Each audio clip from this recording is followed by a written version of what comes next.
Hello friends, welcome to my YouTube channel the reaction hub. Hope आप सभी ठीक होंगे। तो जैसा कि आपको पता है कि हमारी सीडीपी की क्लासें चल रही हैं हमारी स्टेट के एग्ज़ाम के लिए, तो उसी में आज हमारी एक नेक्स्ट चैप्टर हमारा इंडिविजुअल डिफरेंस। ठीक है, तो इंडिविजुअल डिफरेंस नाम से ही पता चल रहा है कि हर व्यक्ति में एक अपनी एक अलग यूनिक पर्सनैलिटी होती है। ठीक है, इस यूनिवर्स में हर बंदा इंडिविजुअल है, एक दूसरे से डिफरेंस है, तो यही इंडिविजुअल डिफरेंस है। और इंडिविजुअल डिफरेंस को हम सीडीपी में क्यों पढ़ रहे हैं? क्योंकि ये कहता है कि हम इंडिविजुअल की नीड्स को समझते हुए भी टीचर को बच्चों को पढ़ाना होता है। बस यही बात है, मेन इंपॉर्टेंट तो यही है कि हर बच्चा इंडिविजुअली डिफरेंस है। किसी बच्चे की क्या नीड्स हैं, किसी बच्चे का क्या इंटरेस्ट है, किसी बच्चा कोई सब्जेक्ट में इंटेलिजेंट है, कोई बच्चा किसी अदर सब्जेक्ट में इंटेलिजेंट है, कोई स्पोर्ट्स में इंटेलिजेंट है। मतलब तो हर बच्चे के पास है ना कुछ उसकी एक यूनिक पर्सनैलिटी है, एक डिफरेंस है हर बच्चे के अंदर। तो हमें उस डिफरेंस को मतलब एक नेगेटिव पॉइंट नहीं लेना, उस डिफरेंस को एक पॉजिटिव पॉइंट ऑफ व्यू से लेकर बच्चे की हमें लर्निंग करनी है। बच्चे को एक मतलब अच्छी लर्निंग हो बच्चे की, इस चीज़ का हमें ध्यान रखना है। ठीक है, तो यही है हमारा इंडिविजुअल डिफरेंस। तो सबसे पहले तो इंडिविजुअल डिफरेंस की डेफिनेशन क्या होगी? इंडिविजुअल डिफरेंस, ठीक है, करेक्टरिस्टिक्स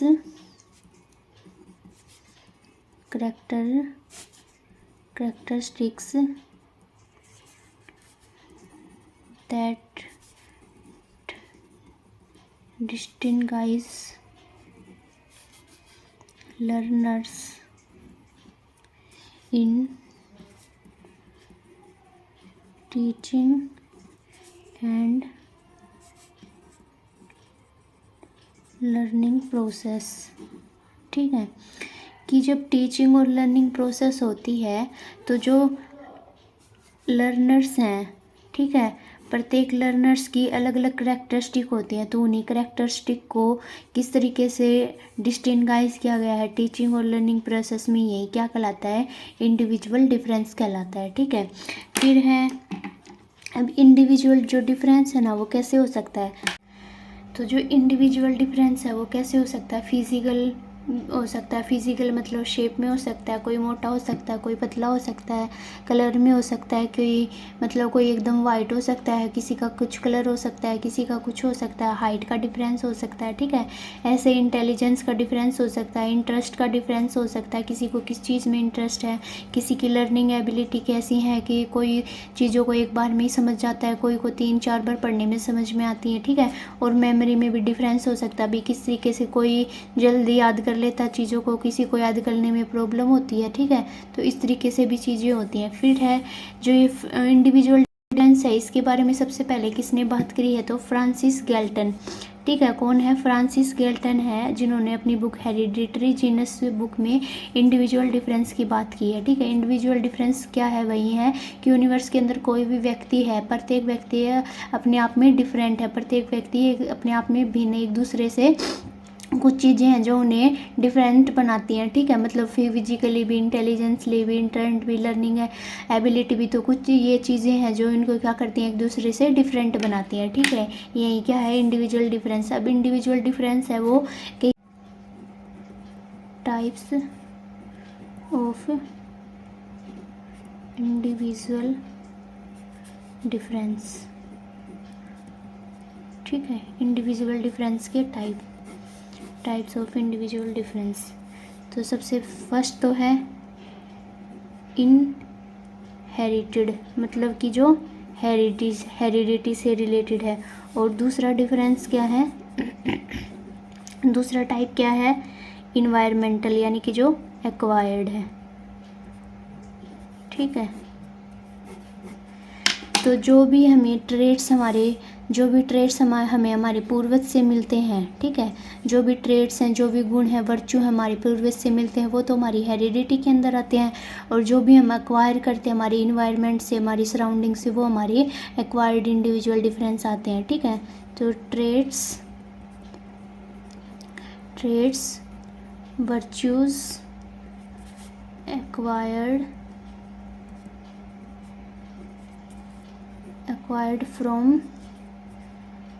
एक्वायर्ड फ्रॉम जो हमारी एंसेस्टर्स हैं, ठीक है, एंसेस्टर्स मतलब हमारे जो पूर्वज से जो भी इंडिविजुअल डिफरेंस हमें मिलते हैं वो तो हमारे क्या होंगे, इंडिविजुअल डिफरेंस ट्रेड्स वर्च्यूज़, ये जो भी हमारे पूर्वज से मिलते हैं वो तो हमारे हेरिडिटी के अंदर आते हैं, ठीक है।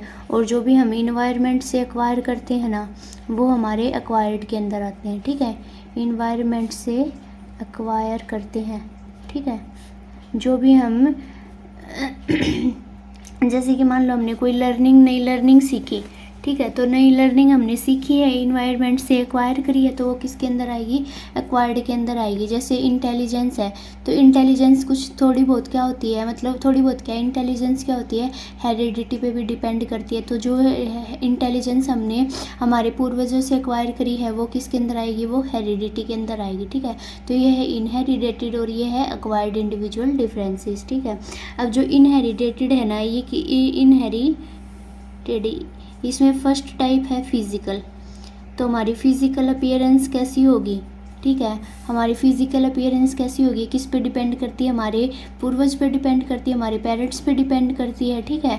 तो ये किसके अंदर आएगी, इनहेरिटेड के अंदर आएगी, ठीक है। दूसरा हमारी मेंटल एबिलिटी भी मान सकते हो आप, मतलब कि भाई मेंटल इंडिविजुअल डिफरेंस भी, भाई मान लो हमारे दोनों पेरेंट्स इंटेलिजेंट हैं तो बच्चा भी क्या होगा, बच्चे के अंदर भी ये ट्रेड्स आएंगे कि कहीं ना कहीं वो भी क्या होगा, इंटेलिजेंट मिलेगा। तो ये क्या हो गए, इनहेरिटेड यानी कि हेरिडिटी से एक्वायर्ड इंडिविजुअल डिफरेंसेस हैं, ठीक है। और थर्ड वन है टेम्परामेंट, ठीक है। टेम्परामेंट मतलब कि स्वभाव, यानी कि जब दोनों माता पिता का स्वभाव शांत है तो बच्चे का स्वभाव में भी कहीं ना कहीं वो ट्रेड्स आपको देखने को मिलेंगे। तो ये क्या हो गए आपके, ये हेरिडिटी से एक्वायर्ड इंडिविजुअल डिफरेंस हो गए, ठीक है। अब जो एक्वायर्ड है वो हम कैसे एक्वायर्ड करते हैं, हमारे सोशल इन्वायरमेंट से, ठीक है। भाई कोई बंदा है वो सोशल नहीं था, अब धीरे धीरे वो सोसाइटी में जा रहा है तो वो सोशल होना स्टार्ट हो गया। तो ये ट्रेड्स उसने कहाँ से एक्वायर करे हैं, उसने इन्वायरमेंट से, तो सोशल हो गया, ठीक है। दूसरा इन्वायरमेंट हो गया, ठीक है। इन्वायरमेंट से जो भी डिफरेंस एक्वायर करता है वो इंडिविजुअल डिफरेंस, वो एक्वायर्ड इंडिविजुअल डिफरेंस के अंदर आएंगे, ठीक है। थर्ड क्या होगा, कल्चरल। अब जैसे कि कोई बंदा है, कोई साउथ में रहता है, कोई नॉर्थ में रहता है, तो कोई बंदा मान ले साउथ में रहता है, फिर उसकी नॉर्थ में पोस्टिंग हो गई, तो अब धीरे धीरे वो क्या करेगा, नॉर्थ का कल्चर को भी देखेगा, समझेगा, उसको एक्वायर करेगा, तो वो इंडिविजुअल डिफरेंस आएगा उसके अंदर। और वो कैसा इंडिविजुअल डिफरेंस होगा, एक्वायर्ड इंडिविजुअल डिफरेंस होगा, ठीक है। और फोर्थ है इमोशन का, ठीक है, इमोशन का। तो ये थे हमारे पास types of individual difference, inheritated और एक्वायर्ड। इनहेरिटेटेड जो भी हमारे पूर्वज से जो भी हमें इंडिविजुअल डिफरेंसेस मिलते हैं वो हमारे इनहेरिटेड होंगे, और जो हम एक्वायर करते हैं इन्वायरमेंट से वो एक्वायर्ड होंगे। इनहेरिटेटेड में हमारे पास 3 तरीके के होंगे, फिजिकल, मेंटल और टेम्परामेंट, और एक्वायर्ड में हमारे पास सोशल, इन्वायरमेंट, कल्चरल और इमोशन होंगे, ठीक है। इमोशन भी क्या है, एक एक्वायर्ड में आता है, क्योंकि मान लो कि कोई बंदा है, ठीक है, वो ऐसी जगह पे चला गया जहाँ पे मान लो वो बहुत ज़्यादा इमोशनल फील करे, तो कहीं ना कहीं वहाँ पे उस सराउंडिंग की वजह से उसके इमोशंस में बदलाव हुए, तो ये भी क्या हो गया, एक्वायर्ड इंडिविजुअल डिफरेंस के अंदर आ जाएगा, ठीक है। अब कोज ऑफ इंडिविजुअल डिफरेंस भी, इंडिविजुअल डिफरेंस होता क्यों है, ठीक है, कोज ऑफ इंडिविजुअल डिफरेंस। पहले तो हमने क्या पढ़ा कि इंडिविजुअल डिफरेंस के टाइप क्या क्या हैं, अब हम पढ़ेंगे कि कोज क्या क्या है, क्या क्या कारण है इंडिविजुअल डिफरेंसेस होने के, ठीक है। तो पहला कारण तो यही है हेरिडिटी, हेरिडिटी का इम्पोर्टेंट रोल होता है, ठीक है। दूसरा रोल है इन्वायरमेंट का, इन्वायरमेंट का भी फ़र्क पड़ता है बहुत ज़्यादा, ठीक है। तीसरा है जेंडर का, अब जैसे कि मेल और फीमेल की बात करें तो मेल है उसके अंदर भी मैस्कुलिन पावर होती है, मतलब कि उनमें स्ट्रेंथ ज़्यादा होती है, ज़्यादा वेट उठा सकते हैं, बट फीमेल ईजीली नहीं उठा सकती क्योंकि उनकी जो बॉडी है वो इसी तरीके की होती है, ठीक है। बट इसका मतलब ये नहीं है कि फीमेल कमज़ोर होती है, मेल स्ट्रॉन्ग होते हैं, ऐसा कुछ नहीं होता, बट हाँ बॉडी में एक तरीके का ये डिफरेंस होता ही है उनके अंदर, ठीक है।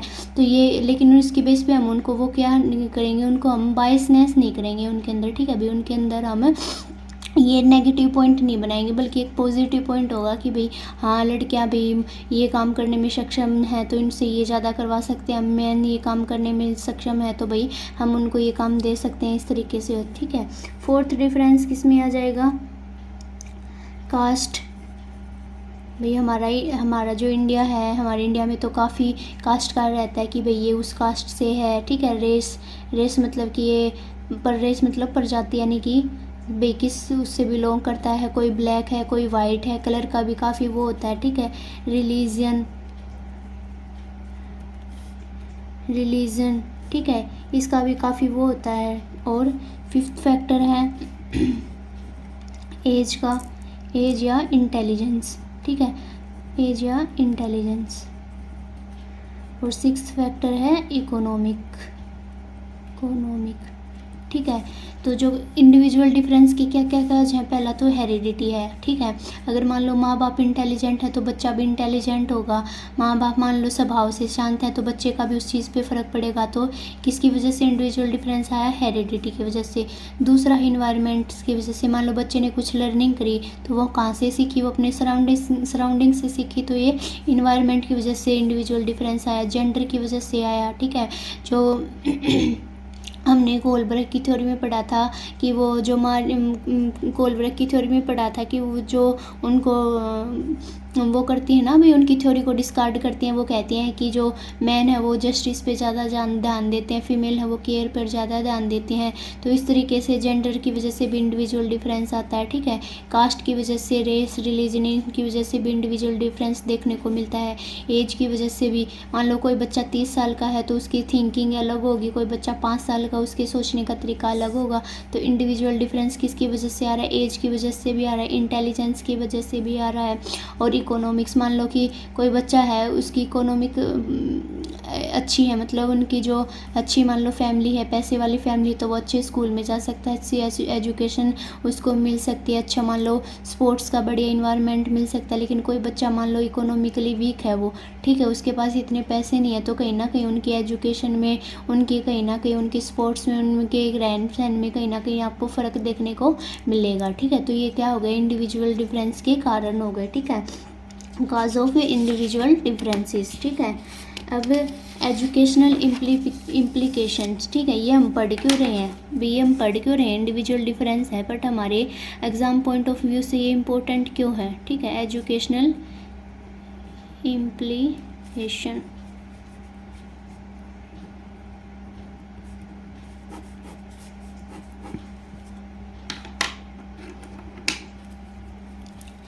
तो ये क्या कहता है? एजुकेशनल इम्प्लीकेशन क्या है कि बच्चे की इंडिविजुअल डिफरेंस के अकॉर्डिंग, भाई कोई बच्चा है मान लो उसको उड़िया लैंग्वेज आती है, तो टीचर का ये है कि भाई वो बच्चे को थोड़ा इस तरीके से समझाए कि बच्चा चीज़ों को समझ सके। भाई मान लो टीचर को उड़िया लैंग्वेज नहीं आती, बट वो इस तरीके से पढ़ाए कि वो अपने एक्शंस के थ्रू, प्ले वे मेथड के थ्रू, मतलब एक्शन के थ्रू बच्चे को समझ में आ जाए कि भाई हाँ टीचर ये बताना चाह रही है। ठीक है, तो इंडिविजुअल करिकुलम कैसा होगा? कैरिकुलम या जो मेथड ऑफ टीचिंग है, कैरिकुलम या method of teaching according to individual difference of child. ठीक है, बच्चे के डिफरेंसेस के अकॉर्डिंग, बच्चे की नीड्स के अकॉर्डिंग क्या होगा? कैरिकुलम होगा, टीचर का टीचिंग मेथड होगा, इंडिविजुअल डिफरेंस ऑफ चाइल्ड। ठीक है, अब टीचिंग मेथड कौन कौन से हो सकते हैं? ये इम्पोर्टेंट है, ये आपसे पूछे जाते हैं एग्जाम्स में कि कौन कौन से टीचिंग मेथड हैं जो इंडिविजुअल डिफरेंस के अकॉर्डिंग हैं। तो टीचिंग मेथड में कौन कौन से मेथड आ जाएंगे? स्टोरी टेलिंग, जैसे स्टोरी टेलिंग, ठीक है, और प्ले वे मेथड, खेल के माध्यम से बच्चों को सिखाना। ठीक है, प्ले वे मेथड और प्रोजेक्ट मेथड।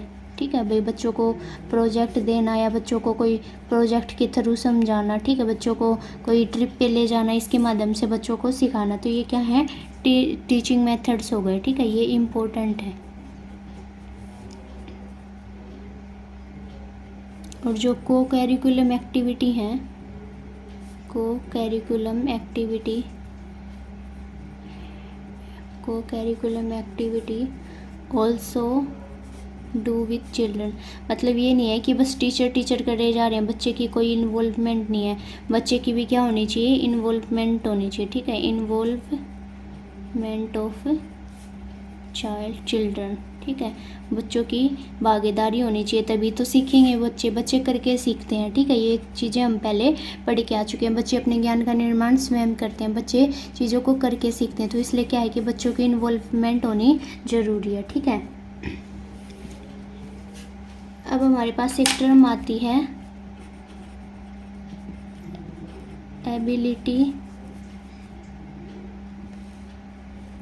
Ability grouping. भाई बच्चों को इंडिविजुअल डिफरेंस है बच्चों के अंदर। ठीक है, तो उसी के और टीचर को भी बच्चों के नीड्स के अकॉर्डिंग सिखाना, तो वो किस तरीके से सिखा सकती है। तो टीचिंग मेथड हो गया, को करिकुलम एक्टिविटी में बच्चों का पार्टिसिपेशन हो के, बच्चों की इन्वॉल्वमेंट हो के। एक है एबिलिटी ऑफ ग्रुपिंग, यानी कि अगर बच्चों का ग्रुप बना दिया जाए, ऐसे बच्चों के ग्रुप होते हैं ना कि भाई हमारे क्लास में मान लो 30 बच्चे हैं, तो 15-15 बच्चों के ग्रुप या 10-10 बच्चों के 3 ग्रुप बना दिए। तो वो ग्रुप किस अकॉर्डिंग बनाएंगे, तो ग्रुप हमारे पास 2 तरीके के ग्रुप बनते हैं। ठीक है,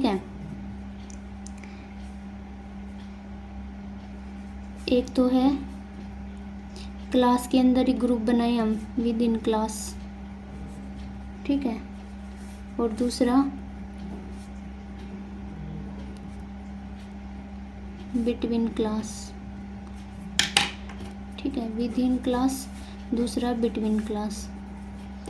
तो विद इन क्लास एक तो होमोजीनियस ग्रुप बन सकता है। ठीक है, होमोजीनियस ग्रुप। तो होमोजीनियस ग्रुप में क्या होता है, होमोजीनियस ग्रुप में क्या होता है, सेम एबिलिटी के बच्चे होंगे। ठीक है, सेम एबिलिटी के बच्चे, सेम एबिलिटी के बच्चे होते हैं। ठीक है, तो विद इन क्लास 2 तरीके के ग्रुप बन सकते हैं, एक तो होमोजीनियस ग्रुप और एक होता है हेट्रोजीनियस ग्रुप। ठीक है, एक होगा, पहला है होमोजीनियस ग्रुप, दूसरा है हेट्रोजीनियस ग्रुप। Heterogeneous group. ठीक है, तो होमो का मतलब क्या होता है, होमो का मतलब होता है सेम। ठीक है, और होमोजीनियस ग्रुप मतलब सेम एबिलिटी के बच्चे होंगे। ठीक है, हेट्रो का मतलब होता है डिफरेंट, तो हेट्रोजीनियस में क्या होगा, डिफरेंट एबिलिटी के बच्चे होंगे। ठीक है, के बच्चे होते हैं।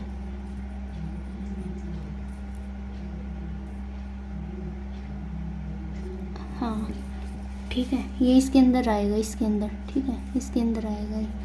तो हमारे पास एबिलिटी ऑफ ग्रुपिंग में हमारे पास 2 तरीके की एबिलिटी ऑफ ग्रुपिंग में हमारे पास 2 तरीके के ग्रुप बनते हैं, एक तो विद इन क्लास, भी क्लास के अंदर एक पूरा होमोजीनियस ग्रुप, और एक होता है बिटवीन क्लास, यानी कि क्लास के अंदर ही 2 तरीके के ग्रुप बना दिए जाए। तो विद इन क्लास में तो क्या था हमारे पास, होमोजीनियस ग्रुप, यानी कि सेम एबिलिटी के बच्चों को एक ग्रुप में बना दिया। मान लो कि 10 बच्चे ऐसे हैं क्लास में जो बिल्कुल मतलब उनको चीज़ें एक ही बार में समझ में आ जाती हैं, वो इंटेलिजेंट भी हैं, प्रॉपर काम भी करते हैं, उनमें कोई डिसेबिलिटी भी नहीं है। तो मान लो 10 बच्चों का हमने एक ग्रुप बना दिया। 10 बच्चे ऐसे हैं जिनके अंदर डिसेबिलिटी है, तो उनका एक ग्रुप बना दिया। ठीक है, और 10 बच्चे ऐसे हैं जिनके मतलब थोड़ी डिसेबिलिटी और थोड़े पढ़ने में ठीक है, उनका एक ग्रुप बना दिया। तो अब हमने क्या किया है, सेम एबिलिटी के बच्चों का सेम ग्रुप बना दिया। तो ऐसे में क्या होगा कि बच्चे कुछ ज़्यादा अच्छे से सीख नहीं पाएंगे। ठीक है, तो इस वजह से क्या होता है कि जो होमोजीनियस ग्रुप है ना, इसको ज़्यादा अच्छा नहीं माना जाता। ठीक है, बट बिटवीन क्लास के ही अंदर क्या करते हैं, हेट्रोजीनियस ग्रुप, मतलब अलग अलग ग्रुप बना दिया जाए कि डिफरेंट एबिलिटी के बच्चों, यानी कि इसके अंदर 10 बच्चों का ग्रुप बना दिया, तो 10 बच्चों में ऐसे बच्चे भी होंगे जो मान लें इंटेलिजेंट हो, मतलब जिनमें कोई डिसेबिलिटी नहीं है, पढ़ने में भी ठीक है, स्पोर्ट्स में भी ठीक है।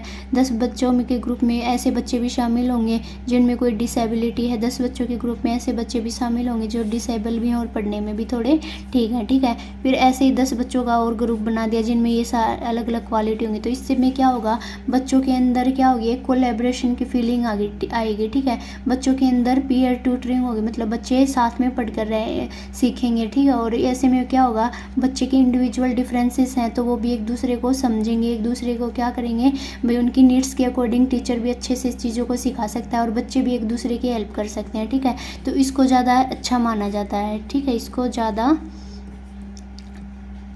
अच्छा माना जाता है, ठीक है। और रीज़न क्या है, क्योंकि इसमें तो बच्चे इंडिविजुअल डिफरेंस के अकॉर्डिंग अलग अलग कर दिए, कहीं ना कहीं हमने बच्चों के अंदर एक अलग अलग बता दिया कि भाई तुम ऐसे हो तुम ऐसे हो, बट यहाँ पे हमने बच्चों की एबिलिटी के अकॉर्डिंग उनमें का एक सेम ग्रुप बनाया। तो इसका मतलब ये है कि भाई हाँ, बच्चे में डिसेबिलिटी है बट वो भी इस ग्रुप में रह सकता है, ठीक है। बच्चे के अंदर इस तरह की इंटेलिजेंट है बट वो भी इन बच्चों के जैसे ही है, मतलब वो अलग नहीं है, ठीक है। तो जो स्पेशल बच्चे हैं उनको भी एक सेम ग्रुप में रखा और नॉर्मल बच्चे हैं उनको भी एक सेम ग्रुप में रखा। तो ये क्या हो गया, हेट्रोजीनियस ग्रुप होता है जो कि बिटवीन द क्लास बनता है, ठीक है, बिटवीन क्लास बनता है, ठीक है। और ये होमोजीनियस ग्रुप जो विद इन क्लास बनता है। तो ये था हमारा आज का टॉपिक, होप आपको समझ में आया होगा। वैसे तो इंडिविजुअल डिफरेंस नॉर्मल है, आप अपनी जो कॉमन सेंस है उसका भी यूज़ कर सकते हो, मतलब हर बच्चा अपने आप में यूनिक है। तो बस मेन मोटो यही है कि जो टीचर है बच्चे की नीड्स के अकॉर्डिंग काम करे, उसी में ये टीचिंग मेथड वाला इंपॉर्टेंट है और ये होमोजीनियस और हेट्रोजीनियस ग्रुप इंपॉर्टेंट है। होप आपको लेक्चर समझ में आया होगा। अगर आपको चीज़ें अच्छी लगी तो कमेंट करके ज़रूर बताना। Thank you so much.